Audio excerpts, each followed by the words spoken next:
Voyez-vous le lien entre ces différents personnages? Barbe Bleue, Iago, Dracula, Mr. Hyde, Hannibal Lecter, les Thénardier, Don Juan, Sauron, Voldemort, Gripsou. Ok, cette devinette n'était pas très difficile. Leur point commun, c'est bien sûr que ce sont tous des personnages méchants. Dans cette bouffée d'écriture, je vous révèle les 3 ingrédients clés pour augmenter la méchanceté de vos personnages.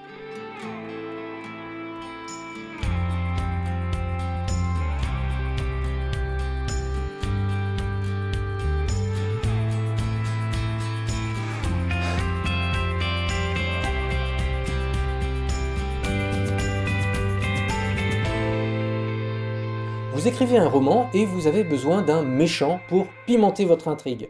Voyons comment amplifier la méchanceté de vos personnages. La méchanceté est une réalité complexe, comme tout acte humain, qu'on peut évaluer moralement. Je précise qu'on peut évaluer moralement car certains actes n'ont pas de sens moral. Faire du vélo, par exemple, n'est ni bon ni mauvais en tant que tel dans la vie de tous les jours. C'est un acte moralement neutre. Les actes qui ont un sens moral sont composés de 3 ingrédients. Ces 3 éléments sont un pain béni si vous êtes romancier, car vous allez pouvoir les faire jouer pour offrir à vos lecteurs de vivre une histoire captivante. Regardons-les de plus près et voyons ensuite comment nous en servir pour préciser la méchanceté de nos méchants ou encore pour nuancer vos personnages, en rendant vos bons personnages moins nets et les méchants plus sympathiques. Ces 3 choses qui donnent le sens moral d'un acte sont l'objet de l'acte, c'est-à-dire le quoi, l'intention du sujet, le pourquoi, et les circonstances qui entourent l'acte. Voyons d'abord l'objet. L'objet de l'acte, c'est ce qui est objectivement choisi, c'est-à-dire ce qui est concrètement fait. C'est le quoi de l'acte moral. Par exemple, donner de l'argent, faire un compliment, dire la vérité, tirer un coup de fusil sur quelqu'un, écouter un vers avec une remarque. Pour bien caractériser un acte, il faut être le plus concret possible.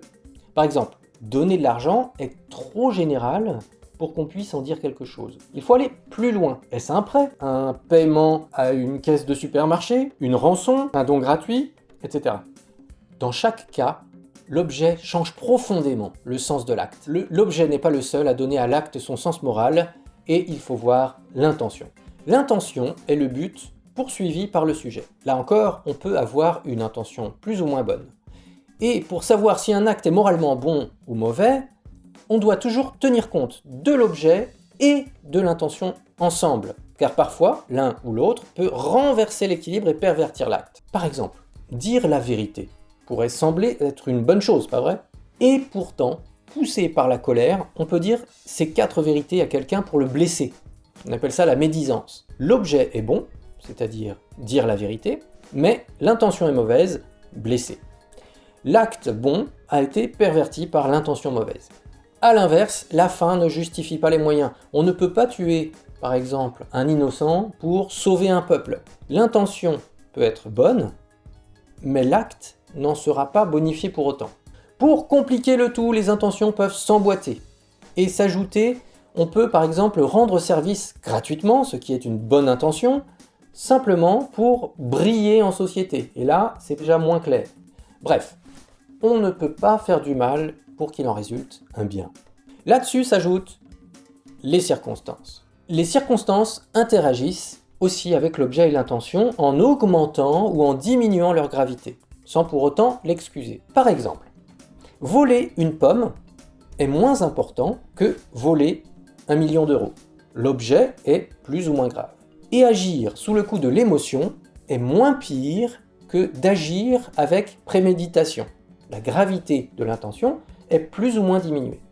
Et c'est ce qu'on appelle les circonstances atténuantes ou aggravantes.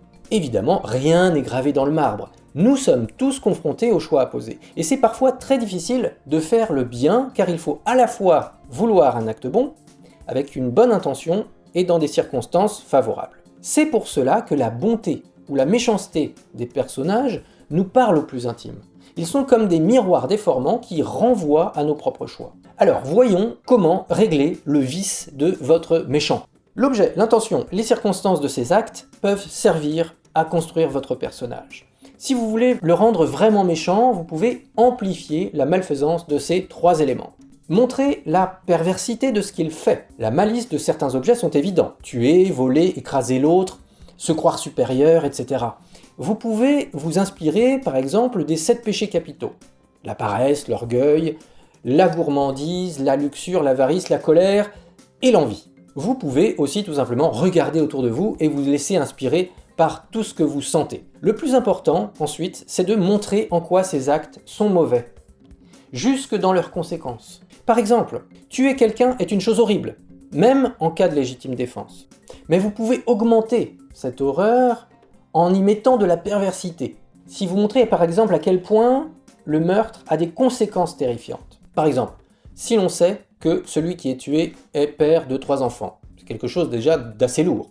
Mais si en plus ce meurtre se passe devant ses enfants, là ça devient quelque chose d'encore pire. Mais ce n'est pas tout. Prenez aussi soin de montrer en quoi l'intention est mauvaise. Si par exemple les enfants sont là par hasard, ce n'est qu'un concours de circonstances, certes terrible, mais moins pervers que si par exemple le tueur fait en sorte de tout programmer pour qu'ils soient là, pour qu'ils y assistent.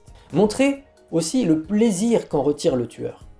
Bon, cela étant dit, vous n'êtes pas non plus obligé d'aller jusqu'à l'extrême, comme dans Saw par exemple, où le tueur sadique n'assassine jamais directement ses victimes, mais les met dans des situations qui les poussent à se torturer elles-mêmes pour qu'ils apprennent à apprécier la vie. À part si vous choisissez un stéréotype de méchant très très méchant, il est toujours intéressant de montrer sa part d'humanité, sans doute blessée, qui le pousse dans ses actes mauvais. Sans aller jusqu'à le rendre attachant, il en deviendra plus subtil et profond.